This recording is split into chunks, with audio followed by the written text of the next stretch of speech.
Hi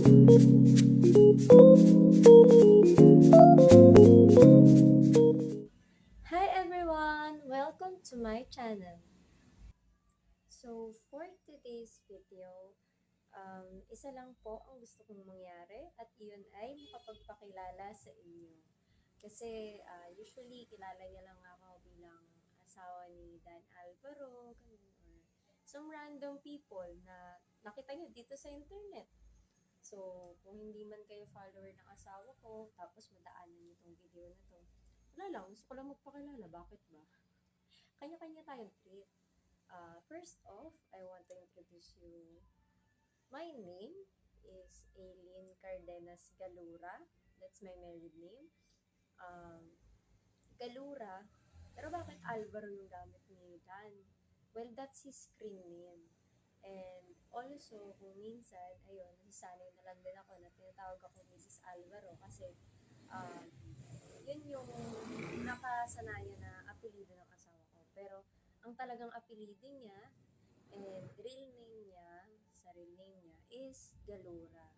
So, ayun lang. Na-share ko lang yun. And I'm 25 years old soon sa June 30 as I was born June 30, 1999.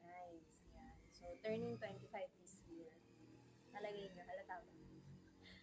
Kasi karaniwan, lalo na nung nanganak ako dun sa youngest ko, unang salubong sa akin nung nurse na panggabi, the time na kakahupa lang nung anesthesia ko after ng CS ko. Ma'am, nasan po yung ano nyo? Yung guardian nyo? Oh, bakit po? Kaya akala ko po ba bawal yung bantay na may kasamang bata? Kasi yung isang anak ko, hindi po pwedeng maiwan mag-isa. Maliit pa din. So, nagulat siya. Sabi niya, hala ma'am, dalawa na yung anak mo, bata mo pa. Tapos, nung chinek niya yung BP ko, syempre may risk dito na nakalagay ng information ng patient. Ay, usual naman yan pagka na-hospital. So, nakalagay doon yung name ko and yung age ko and then yung room number ko. So, nung nakita niya yung age ko, sabi niya, hindi po halata yung edad nyo. Kala ko po 14 kayo, sorry po. Wala, akong 14. Wala, te, walang pera ha. Parang ganun yung naisip ko. Sabi ko, wala, parang naman ng bobola to. Paano nangyari mo akong 14? Dalawa na nga yung anak ko. Tapos parang di pa siya makapaniwala na may eldest ako. Akala niya eldest ko na yung pinanganak ko that time. So, yun lang. Na-chika ko lang din. Next, I want to share with you is my previous hobby, or let's say naging hindi naman totally work kasi nagustuhan ko din siya. From 2018 to 2023, ayun. Kasi naghalala na. I became SK Kagawad of our barangay sa Giginto.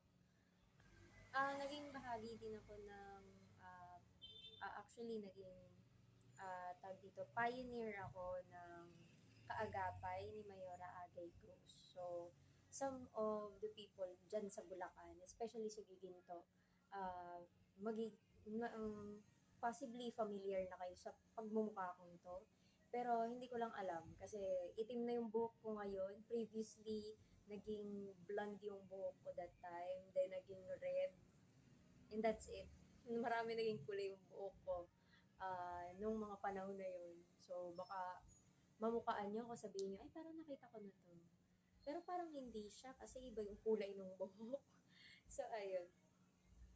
Bale, naging passion ko that time from 2018 till kahit naman ngayon, pagka minsan may mga nakikita akong dapat tulungan, ayun, parang naging ano ko siya, habit na once na may nakita ako na, or yung pag-volunteer ba na is hanggat kaya, hanggat na go lang, tumutulong tayo.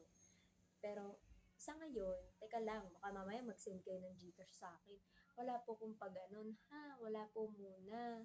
Tayo po yung nagsisimula pa lang. So, ayun. Ano po ba dapat kong i-share sa inyo? Hindi ko na alam. Pero a few weeks ago, nag-prepare ako ng random questions. So, I just simply get it and I'll get back to you. Kasi baka dahil dun sa mga questions na yun, ay mas makilala niyo pa po ako.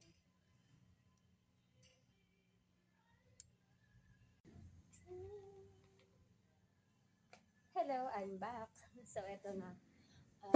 Dala-dala ko na yung questions. Ito, ang tagal ko na siyang pinrepare kasi ang tagal ko na rin binabalak na gawin tong vlog na to. Kaso lagi siyang nauudlot kasi either tinatamad ako or, ay, sorry. Nagsorry ako dun sa tripod. Ano ba yan? Hello. So, ayun, mabalik ako. Sorry din sa inyo, naalog yung screen. So, ayun. I prepared questions a few weeks back. So, dahil nga sa, ang tagal ko nang binabalak mag-vlog ng ganito na magpakilala sa inyo.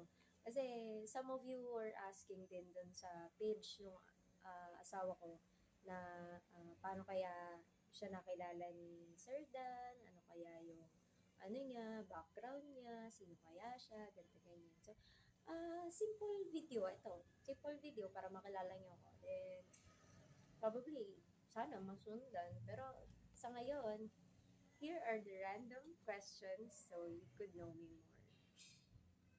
So, technically, bubunot lang muna ako ng...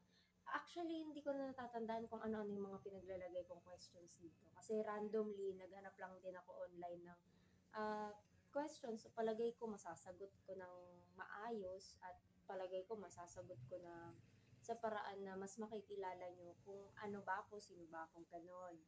Bukod sa asawa lang ako ni Dan Albert. So, ganon. So, simulan na natin to. Dukot na ako ng isa.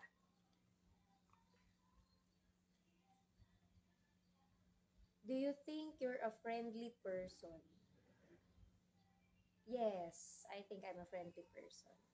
Well, most probably siguro iisipin ng iba, ay parang unapproachable naman ito, parang ang sungit naman ito. Normal na po ata yun sa mukha ko pagka naka-poker face or yung nagseseryoso lang ako na parang nakatulala, ganun. Tapos parang, ayun, pero friendly naman ako kasi may mga hello sa mga kachika-chika ko dyan sa Bulacan. Sorry, hindi na ako nakaka-uwi. Um, Hindi ko na kayo masya-shoutout isa-isa. Diyos ko, sa daming dumadaman. Pero alam niyo na yun kung sino-sino kayo. Diyos ko naman. Yung isa na sa Mandaluyong, hindi ko na i-mention kasi napupunta naman din siya dito sa Manila. Pwede mo kami mag-meet halfway somewhere dito sa QC or somewhere sa may, ano, di ba? SM North or whatsoever. Pero ewan ko ba ba't hindi tayo nagkikita? Ewan ko kung mapako-comment ko siya dito. Pero malamang ipipm ako nun pagka napanood niya to. Kasi ang tagal namin di nagkikita. Turing ko pa rin sa kanya best friend. Pero hindi talaga eh. Since elementary. Tapos last nakita pa ata namin is 2 years ago personally. Tama ba? Parang, ay oo, 2 years ago na. Kakaloka ka, day. Kahit yung binyag ng anak ko, hindi ka pumunta. Charot, alam ko na kung bakit. Baka mamaya may... Pero yun nga, I'm a friendly person naman po. And I'm very approachable. Diyos ko naman, magiging SK ba ako? Kung hindi, magiging SK ba ako dati? Ayun. Para malinaw, baka mamaya isipin nyo, SK pa rin ako. Hindi na po. Meron na pong mga bagong halal. And hindi na po ako nag-run ulit. Kasi I tend to focus na po ulit sa kids ko. Dukot na ulit tayo dito. Siyempre baka mamaya sabihin mo, dinadaya ko, sinisilip ko muna bago ko yan. Ito. How do you express love for someone? Parang love language ko. Siguro, malambing ako eh. Siguro sa pagiging malambing ko. Clingy ako. Pag privately, clingy ako. Pero in public, hindi. Wala lang, parang tropa ko lang. Minsan nga, pagka may nagpapapicture, picture mo nga kami. Kapag kamalan pa akong anak ng asawa ko, di ba? Pero, ayun nga. Pero, that's my love language. Clingy ako. Malambing ako. Maasikaso ako. Pagka nasa mood, maasikaso ako. Pero kasi mas maasikaso yung asawa ko sa akin. So, yun. that's my possible, physical, yung kumbaga, yung lambing, ganun. That's my love language. Saka time talaga. I love to spend time with my loved ones pagka ganyan na, lalo na yung mga importanteng tao sa akin. I tend to spend time. Number one yun. That's my love language. Yung pagiging clingy ko, pagiging malambing, and at the same time, yung pagbibigay ng oras. Ayun.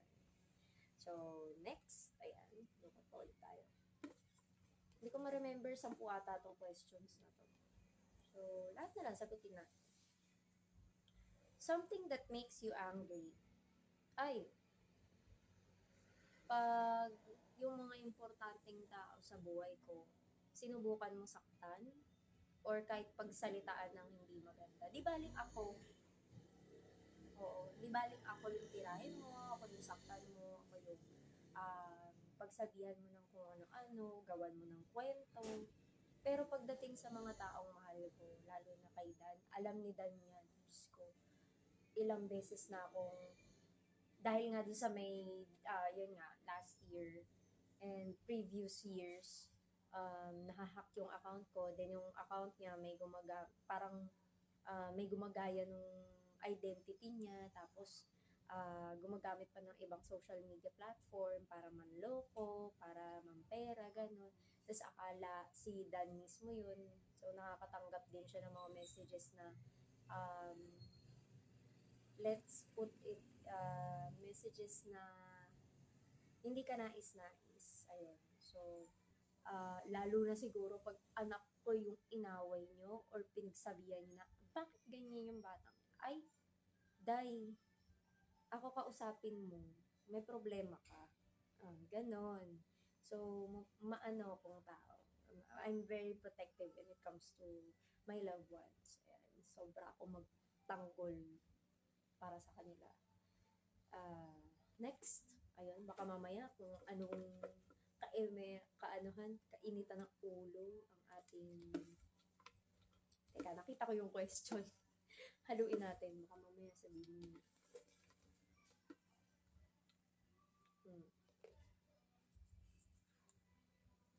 How do you like to spend your free time? Ayan, gaya ngayon, nag-vlog ako sa hindi ko malamang dahilan. Trip-trip lang, ganun. Pero usually, I spend time reading books, ayun, or sometimes, more likely, ayun nga, reading books, watching movies. Pero pag totally nasa mood ako na, I tend to write something. Siguro, usually mga fictions, ganun. Dati nag-write din ako ng mga fanfiction sa Wattpad, ayun. So, ayun yung mga secret hobbies ko and what do I do in my free time. So, ayun. Free time in terms of pagtulog yung mga bata. Pero pag may free time ako na gising yung mga bata, I tend to usually spend time with them, syempre.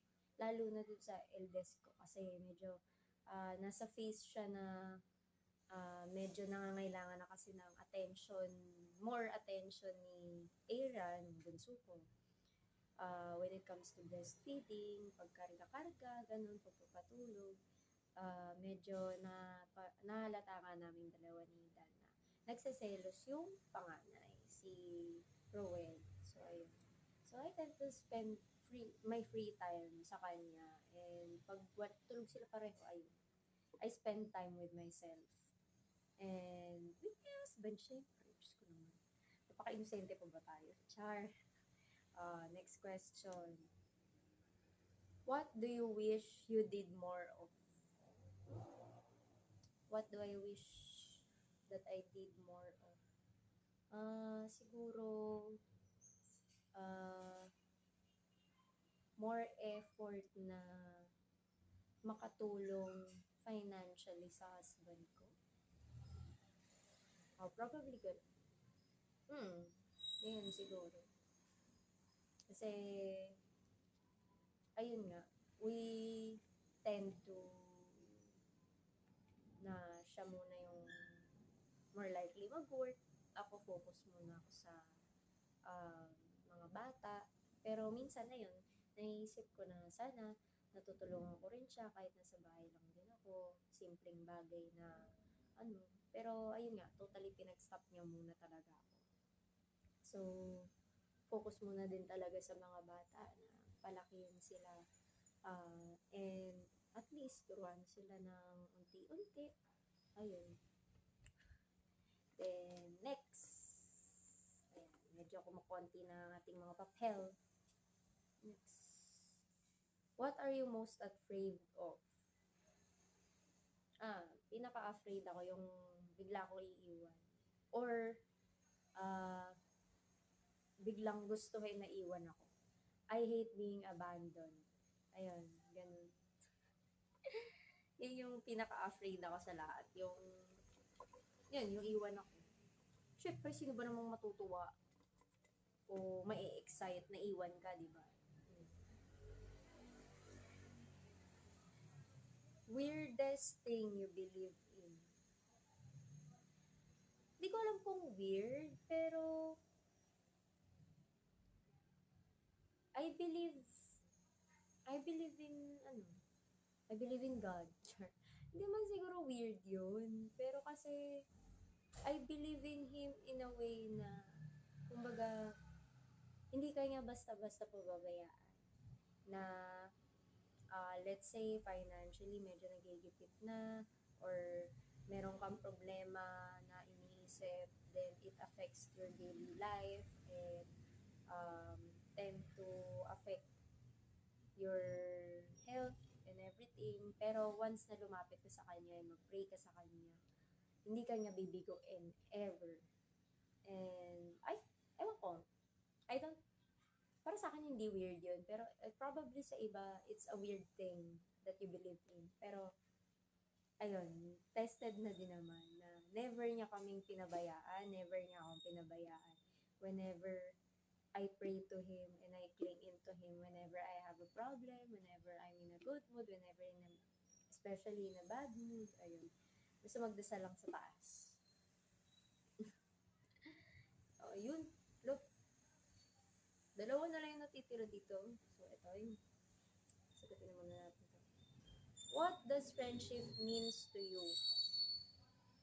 Friendship means to me na kahit hindi kayo araw-araw o laging nagkakausap, laging nagkikita na parang every week, every month, kahit yearly na lang kayo magkita, but you still have that constant communication or probably nagkakamustahan pa rin naman kayo, how's life, how is ganito, ganyan. Pag sinabi mo in times of toughness sa buhay, challenges, pagsubok na kailanganin mo ng makakausap, they will always be there for you. Ayun, that's what friendship is.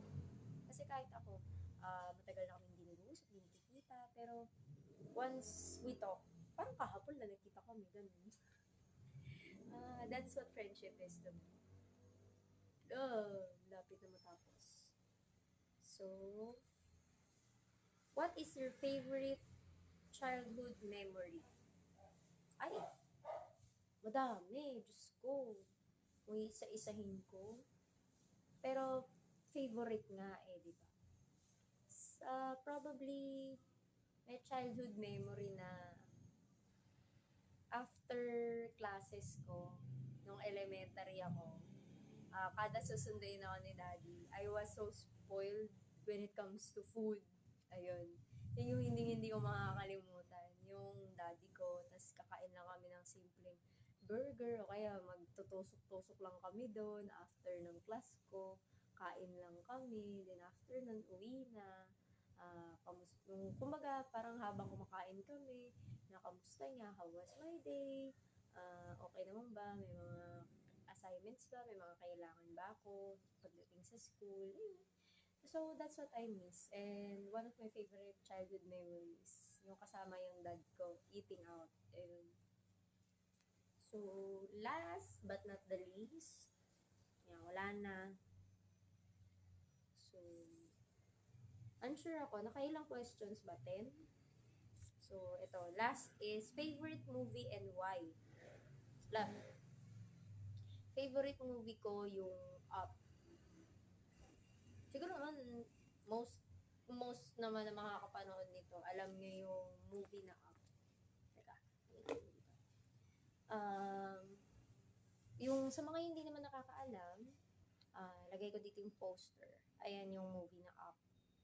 So, it was about Carl and Ellie, if I remember it right, yung pangalan nila. Pero favorite ko yun. I'm quite unsure dun lang sa pangalan. Basta yun, um, yung couple na yun, they were from childhood to mag-mature sila, kinasal sila, bumubuo na sila ng pamilya. Then, it tend to strike me the time na pinanood ko yon again and again. Tapos, napanood ko ulit siya the time na I had a miscarriage dun sa supposedly first baby namin.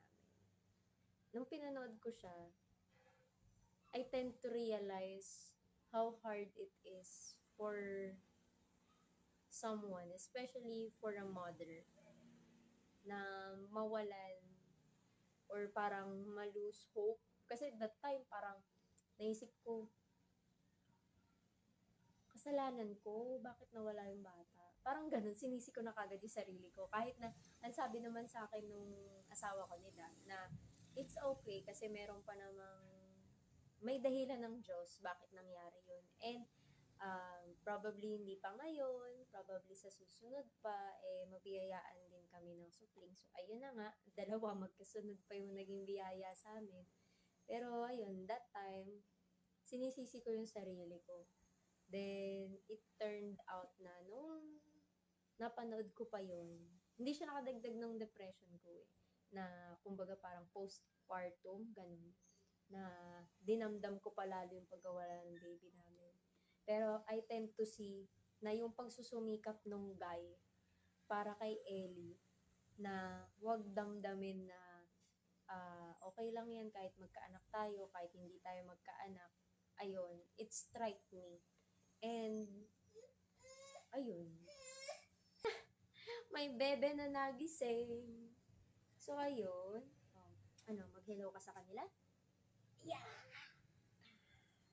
So, here is my panganay. Ayan. Toyo pa to, wala pa to sa mood. So,